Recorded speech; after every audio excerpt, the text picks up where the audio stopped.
Okay, to be successful at doing problems like this, you have to be able to sketch a graph of the functions, find the points of intersection, and understand what you're doing when you use the shell method. So to sketch the graph of y equals x or x equals y, that's just a line through the origin with the slope of 1 at a 45-degree angle here. So that's the graph of that line.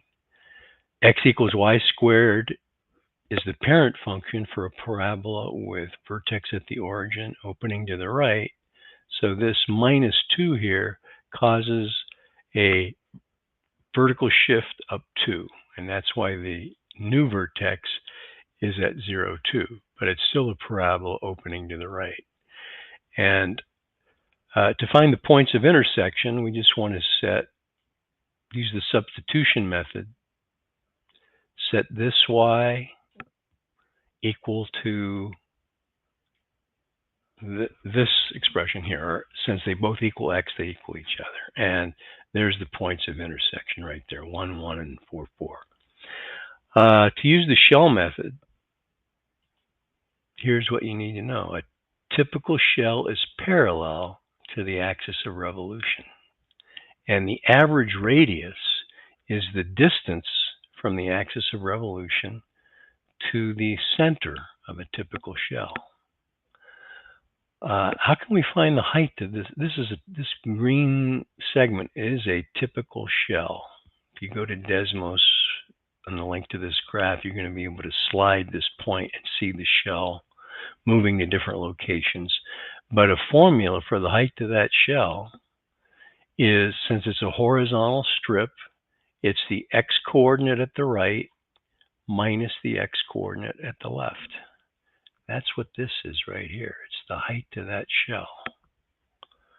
And we have to multiply that by the average radius, which is the length of this red segment right here. So this distance is just y.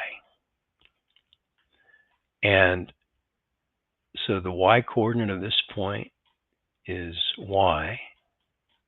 And the y-coordinate of this point down here is -1. To get an expression for the length of that segment, it's the y-coordinate at the top minus the y-coordinate at the bottom. Y minus a -1 is y plus 1. That's what this is right here. And of course, the width of the shell we can represent by dy, since these shells are occurring from this one up to this 4. And now it's just a matter of evaluating. So if you square this binomial, combine similar terms, and then multiply y plus 1 times the remaining trinomial, this is what you get. And the antiderivative of this part right here is this function right here, evaluated from 4 to 1, or 1 to 4.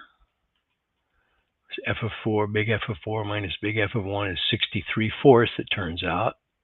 But we need to multiply that by this 2 pi out here. So 2 pi times 63/4. And of course, the 2 cancels into this 4, leaving 63 pi over 2. And there's a decimal approximation. Okay, there you go. Hope that helped. I will post a link to the Desmos graph that is represented by this picture here. And you can move this point around so you can see different typical shells. Okay, there you go.